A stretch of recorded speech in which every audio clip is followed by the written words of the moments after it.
স্বাগতম বন্ধুরা, আমি তোমাদের দাদি আসমা।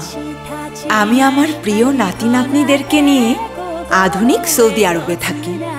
আমার নাতি নাতনিরা গল্প শুনতে অনেক ভালোবাসে, তাই আমি তাদের জন্য বেছে নিয়েছি আমাদের ঐতিহ্যের অমূল্য রত্ন জাজিরাতুল আরবের শ্রেষ্ঠ সব গল্প।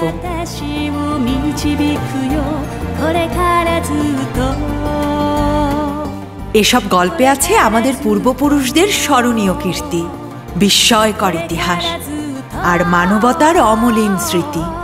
আমি তোমাদের এমন এক রোমাঞ্চকর জগতে নিয়ে যাব যেখানে প্রতিটি মুহূর্ত ভরে থাকবে আনন্দ আর আবেগে।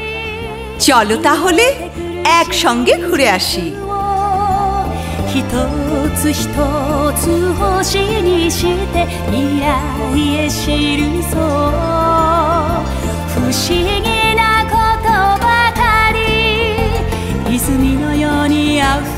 ভবিষ্যতের আয়নাই অতীতের গল্প এই জগৎ থেকে। তাহলে তোমাদের অপেক্ষায় রইলাম। বিদায় বন্ধুরা।